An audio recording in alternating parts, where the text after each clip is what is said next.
pointers would you like to give our audience regarding, building startups that grow and can be targets for acquisition? Yeah.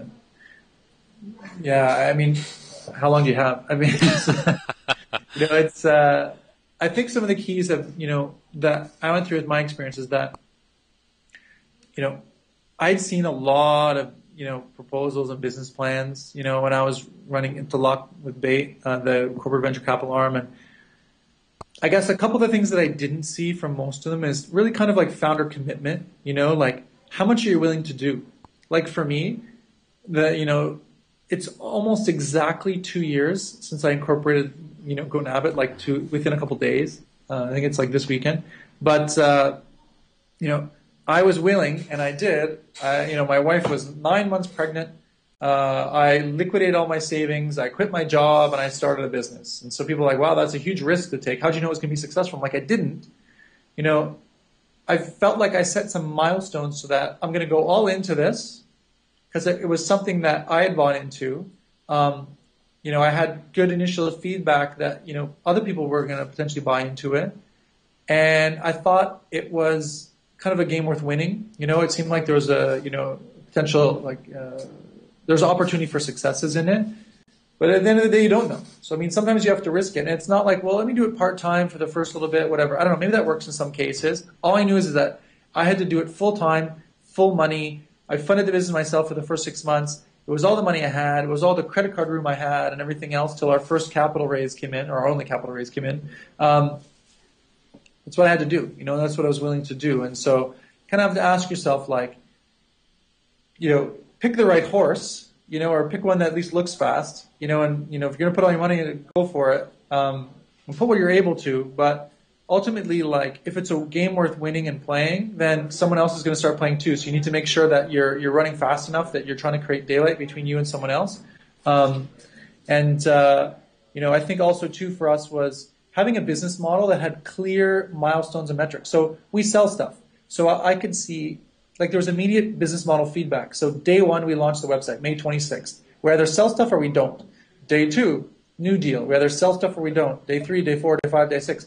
So let's say 10 days go by and we sell nothing. We can try to do some things about it. Day 12, day 15, day 20, we sell nothing, sell nothing, sell nothing. I guess fairly early on, we could pull the ripcord and get out, or whatever. Because it's not like building up hundreds and thousands and millions of users and then figuring out a way to monetize them and whatever. Investors like models, especially in markets where there's limited legacy of exits and transactions. They like more easily understandable business models, which are revenue driven, which have key kind of drivers. Because ours is really what? What's it going to cost for us to bring someone to the website? How many people are going to buy something? What percentage do we think? When we model it, how much are they going to be spending, and how much of their spending are we going to keep? Is really our revenue model, of anything, right? But it's an understandable business model. It's a business model that's thousands of years old, right? And so, it's something where we can do that. It wasn't Twitter would be tough to start in this part of the world and get funding for because it's great, how are you going to make money? And if you're in a part of the world where there's a legacy of product exits and founder exits and talent exits, great. We don't have that. And so it's business model exits. And I think too, the documents that you use to found your business, your capital raising documents, your shareholder agreements, they're not one-way tickets, they're return trip tickets, right? So what you define in your shareholder agreements and your share purchase agreements initially, you define how everyone's entering the business, but you're also defining the framework for how you'll exit, because everybody exits. You either sell your shares, you sell your company, you go bankrupt, you die, you quit, you something. Everybody leaves the business at some point, right? And so you need to make sure that you've defined and agreed how each one of you is going to exit the business and how you're going to make decisions around the exit of the business when you're entering. And so we probably didn't spend a lot of thought and time on that at the beginning, but we had good lawyers that set it up well. So it actually made our lives easier because we might have, not always agreed 100% on the form of exit, but we had documents that I guess, with less pressure earlier on where we defined how we were going to do that. So when we had more pressure around this exit discussions, we'd already kind of set up 90% of the guidelines for how we were going to potentially exit the business, right? And so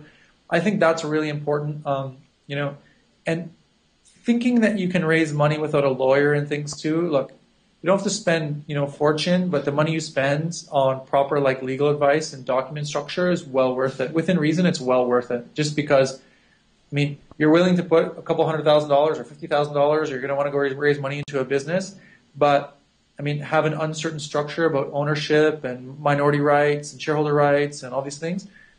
It's vital that you have these in place, because otherwise you're adding a significant amount of risk to your particular investment into the business, right? So I would say that really is kind of really clear business model. I would say, going all in if you can, and finding something you're willing to go in all in on, and someone else says, yeah, I'd go in all in that too.